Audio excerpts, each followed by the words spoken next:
Hey, hello everyone. We have a couple of swatches here. These are the collaboration that they're doing with Blancpain. I believe this is the Arctic Ocean version, and this is the Indian Ocean version. Pain the ass to get. These two watches are pretty much sold out everywhere. These two belong to a lucky friend of mine. And we're gonna build a couple of leather straps for these. These are double pass NATOs, so they add a lot of thickness when you wear them. Plus, it covers the back case too. So yeah, we're gonna fix it up today. This is on my laser software. I'm gonna put his initials here, my logo down here. It's gonna be subtle, and this is gonna be on the back on the other strap. So I'm gonna send this to the laser and see if we can cut this up real quick. Alright, what I have here is a piece of dark chocolate Pueblo leather. Let's do a quick track.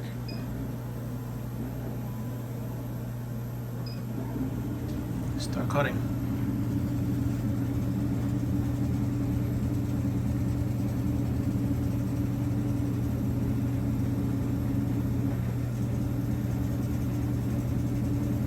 See the logo there. These initials are gonna go on. And I'm gonna punch some holes now.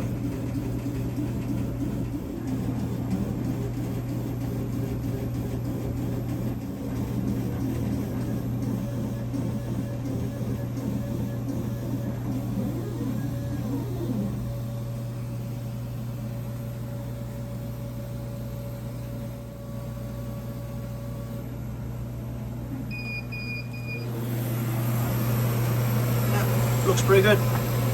Let's cut the other piece. Piece number 2.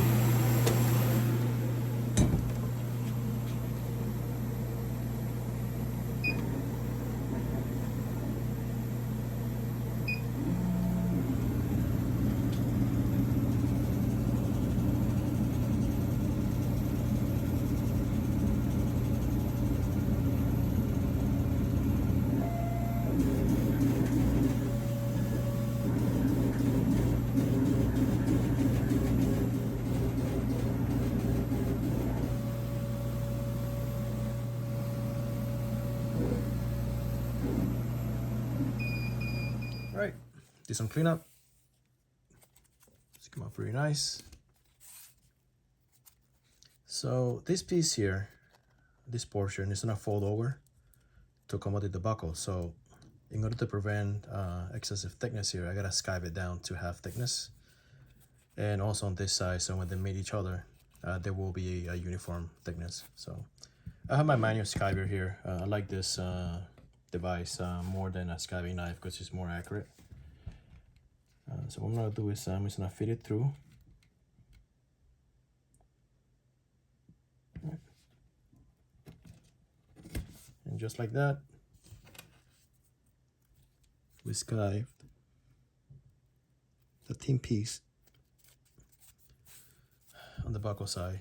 We're gonna do the same on this side, so when they meet each other, it will be a uniform thickness.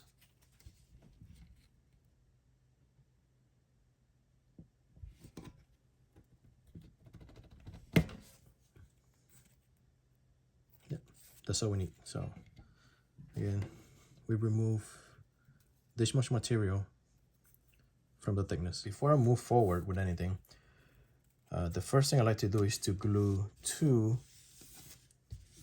strips of anti-stretch material on both sides, and this will prevent the leather from overstretching with time. So I'm gonna go ahead and do that, and we should be ready for some gluing and some clamping. All right, the anti-stretch strip has been applied. Now we can just add glue, fold this over, and put it on my jig and for drying. All right, so I'm gonna do this on both straps.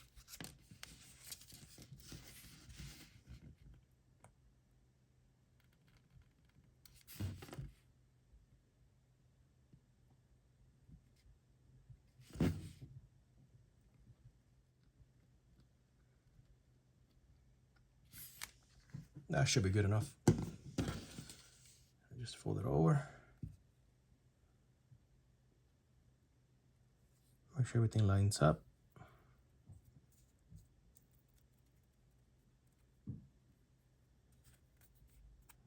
That looks pretty good. All right, the strap has been drying for a couple hours now. Let's see what we got. Double clamps here.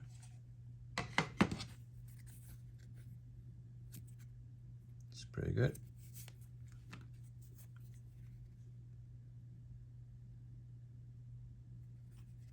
Came out excellent. So the next thing we're gonna do is we're gonna, take my rotary tool here, just clean up the edges here from the laser, and then we're gonna bevel the edges and burnish them. So we're gonna do that next. It's gonna get noisy, so I'm just gonna cut that out.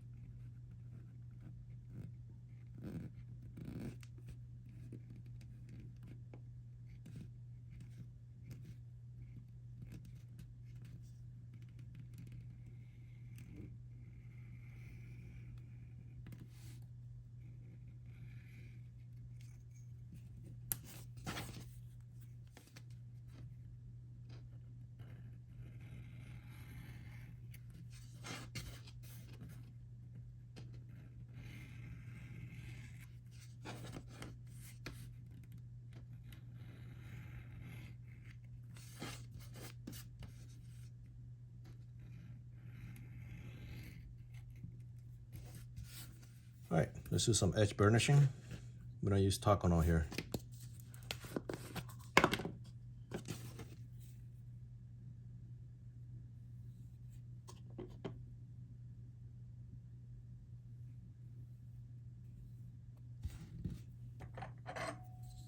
Burnishing tool.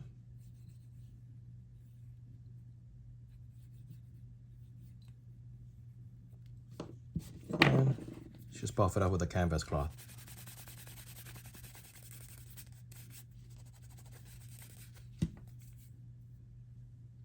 Edge is nice and sealed, nice and burnished. So you compare this side with a raw unburnished edge, you can see a big difference. All right, let's finish up the rest. All right, everything is being burnished. We're ready to stitch this up. We're gonna choose a nice grass green color. This is premium Polybraid thread in 0.55 millimeters. And for accent, we're gonna use just a regular orange thread, same thing, 0.55 millimeters.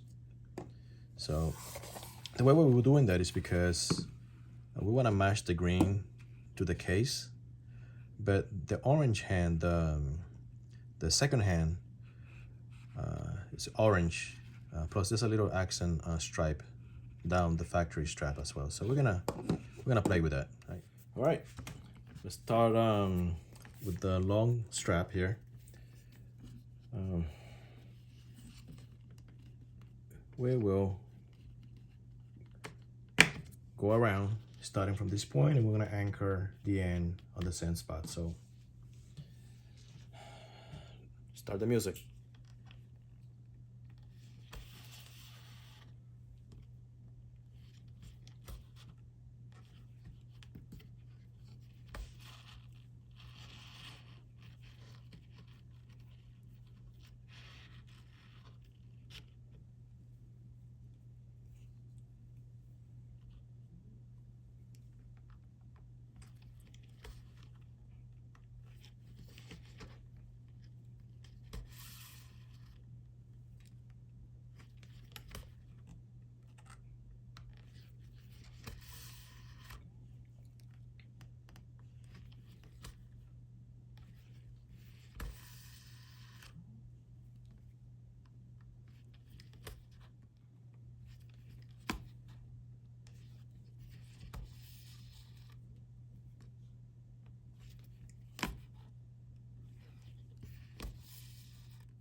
we finished stitching.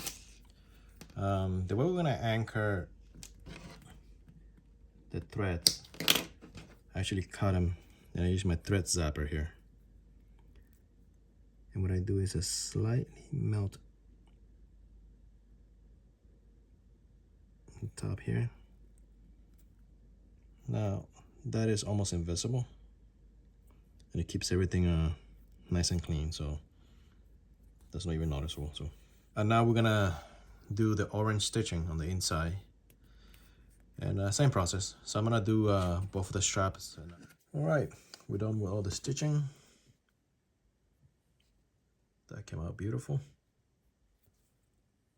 This thing really pops.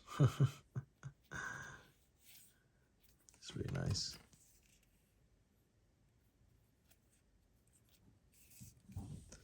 This dark chocolate leather really makes the thread pops. So okay, let's throw it on the watch. Let me get some tools first. All right, so I just removed the buckle from the stock strap, and the way this works is this is not a regular push pin. It has 2 shoulders at the end, more like mushrooms at the end, and the way you remove that is by just simply spreading this out. This is quite flexible. This came right out. So it's not a through pin. Again, it won't travel side to side because there's a stop on both ends. So the only way that you can take it out is just to spread it and, you know, carefully, you know, swing it out. So we're gonna install the buckle on the leather strap now, and I'll show you guys how this goes together. So it goes, and then slowly click it together. There you go.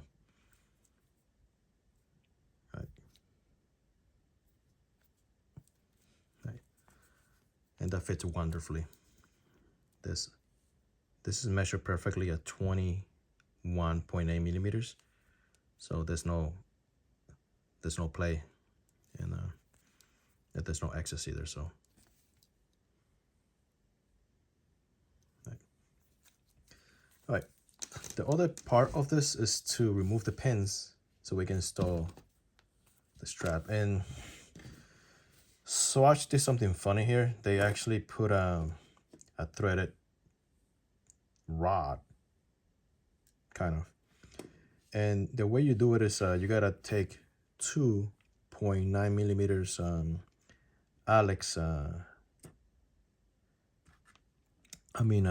keys, and slowly undo them. So you engage, you hold one side, and you unscrew the other side, and it comes right out. Just like that. Gonna hang on to the screws also. It's crazy. Right, let me install the rest off camera because I can't really finagle this angle. So be right back. All right, we just finished installing the strap. This came out absolutely beautiful. That orange accent stitching really sets off the second hand, and there's some legend there too in orange. 91 meters, 300 feet, orange legends. Ties it all up. So yeah, also I created a little loop here, again with different stitching colors. So you can tell the difference here. This is the other one. The thickness is a little nutty here. Again, we took off close to almost 4 millimeters of thickness here. Plus the way this fits through the double pass NATO, sometimes the way the lugs are set up here, it basically pushes it up a little as well. So it creates a little gap underneath that. So you can tell the difference here. You know, there's a big height reduction. Plus, you know, you can see the back without removing this. This one, you can just flip it. You can see the nice, nice graphics on the rotor. So, that's good. I also made another one for this. I'm gonna install it right now. Again, this is a lighter brown with the white center stitching to tie it all up with the white second hand, right? And some of the white lettering as well. So let me install this one as well, see how that looks. All right, there you have it. Install the second one. This beautiful initials. That's an interesting back case.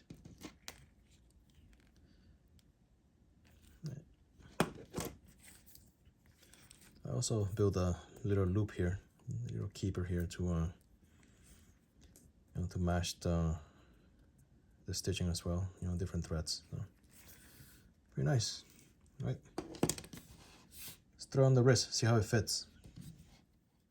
Wow, that looks really good.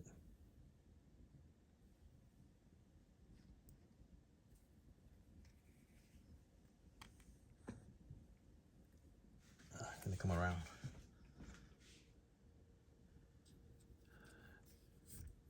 Yeah, that sits right there, right against your wrist. What a big difference, yeah.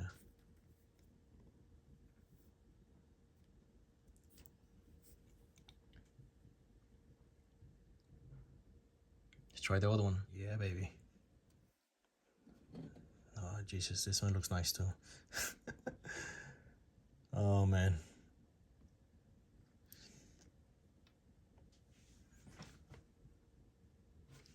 Yeah. I'm a smaller wrist than most people, but yeah, it sits quite nice. You know, we don't have that extra height from the double pass NATO, so.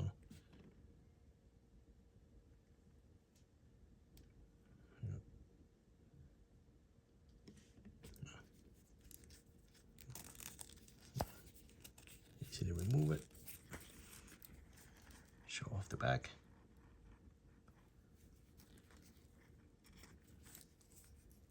Put this back in the case. All right, Carl. It was a lot of fun building these two straps for you. I hope you enjoyed them.